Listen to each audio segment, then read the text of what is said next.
Selamat datang di podcast Beda Dimensi.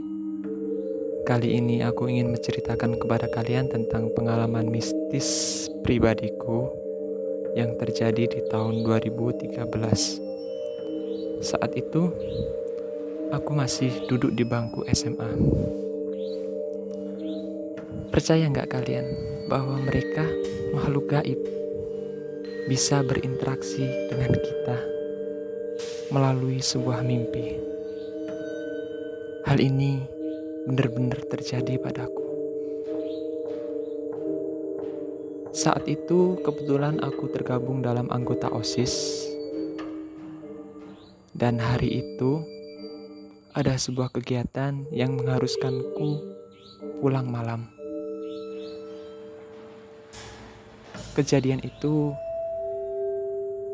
benar-benar menancap di memoriku. Saat itu aku pulang sekitar pukul 10 karena memang benar-benar lelah. Sampai di rumah, aku tidak cuci kaki, tidak berwudu ataupun tidak membersihkan diri. Parkir motor, langsung saja tidur di depan TV. Dan cerita itu dimulai dari ini. Saat itu aku bermimpi bahwa aku naik motor bersama dengan ibuku, masuk ke jalan desa yang ada di rumahku, dan entah berputar-putar kemana, aku tiba di sebuah pemakaman seseorang. Yang kulihat saat itu jenazahnya adalah orang yang sangat kukenal, yaitu kakekku sendiri. Aku tak menemukan isak tangis dari keluarga atau siapapun. Hanya seseorang yang dibalut kain kafan dan dimasukkan ke dalam tanah. Yang menguburkannya pun adalah orang terdekatku, yaitu Pak Deku sendiri. Aku merasa sangat aneh karena hanya ada 4 orang dan semuanya adalah anggota keluargaku. Dari wajah mereka aku tidak melihat ada raut kesedihan ataupun senang. Semuanya benar-benar datar.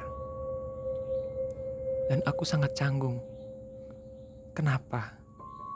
Ketika kita ditinggalkan oleh orang yang sangat kita cintai, tidak ada ekspresi yang menggambarkan wajah-wajah kesedihan ataupun duka. Semuanya benar-benar flat, seperti biasa saja dan tidak terjadi apa-apa.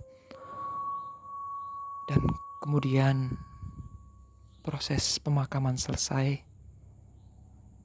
aku pergi bersama dengan ibuku, naik motor, kemudian jalan di tempat yang sangat asing bagiku.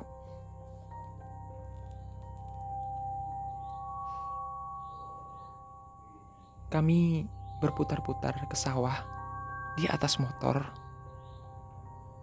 dan jalannya itu terasa sangat tidak enak. Sensasinya benar-benar nyata. Dari lubang-lubang jalan, sekok motor, bahkan angin-angin yang berembus terasa sangat nyata. Dan tiba-tiba, entah ada jalan tikus dari mana, aku dan ibu sampai di depan rumah.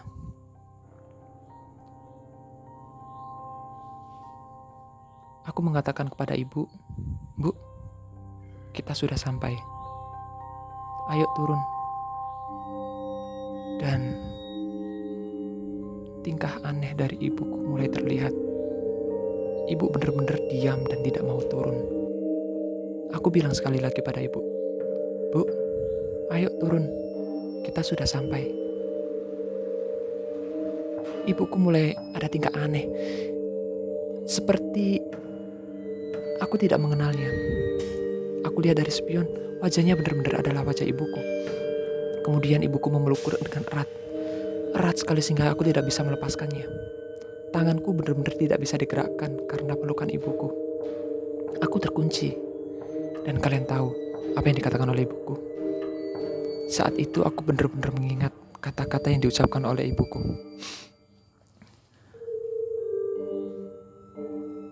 Suara yang ditimbulkan oleh ibuku seperti ini.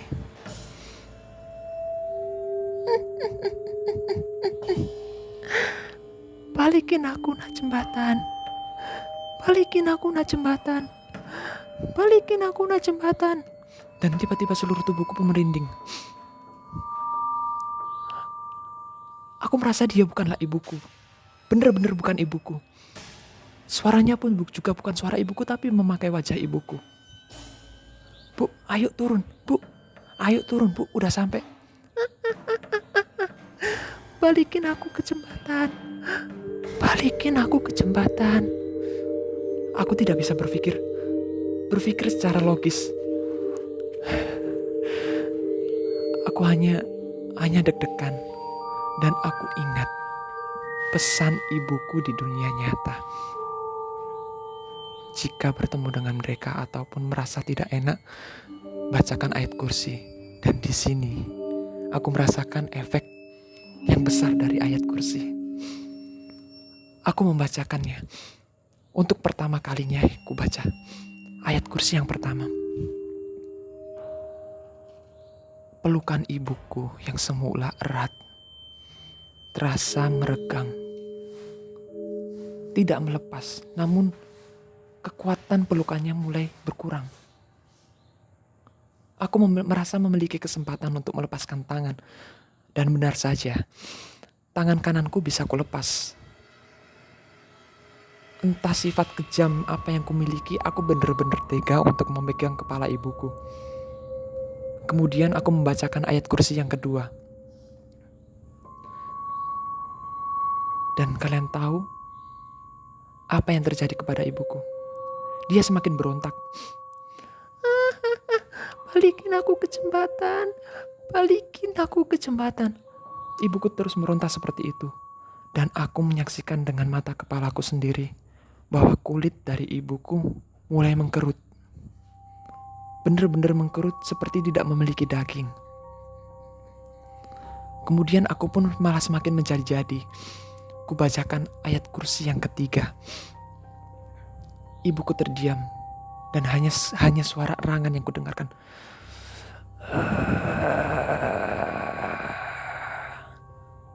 Dan tubuh ibuku terbakar. Aku merasa memiliki kesempatan saat itu untuk melepaskan diri. Namun, aku merasa terbawa ke tempat yang berbeda. Mata kananku, di sisi kananku, aku melihat seorang pria yang duduk di depan televisi, melihat sebuah acara FTV. Namun, di sebelah kiri, aku melihat ibuku mulai terbakar. Aku meronta-ronta sejadi-jadinya. Di sebelah kiri, aku berteriak, "Bapak, Bapak, Pak, Bapak." Namun di sebelah kanan, terdengar suaraku, aku tidak bisa menyebutkan Bapak. Hanya sekedar, eh, eh, eh, eh.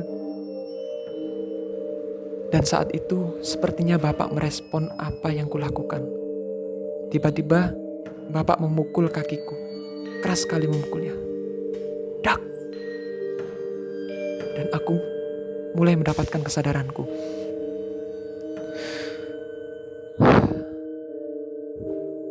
Aku merasakan sensasinya.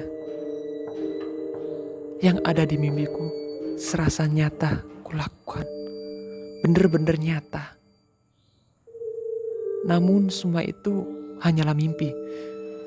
Namun terasa sangat nyata. Dan apa yang dikatakan oleh bapakku cukup mengena pada diriku. Bapak mengatakan seperti ini. Kamu pulang gak cuci kaki ya?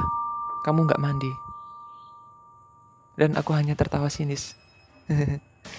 Iya.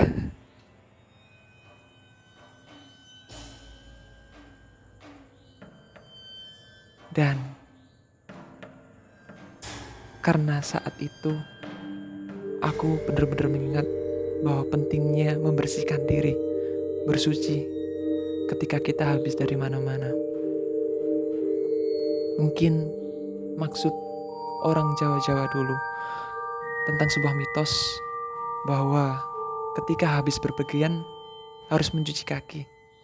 Mungkin karena ini, agar kita tidak ketempelan makhluk lain selama di perjalanan, agar tidak sampai masuk ke dalam mimpi kita. Mungkin ini bisa menjadi sebuah pembelajaran bagi kita semua. Terima kasih. Dan buat kalian, nantikan cerita-ceritaku yang selanjutnya.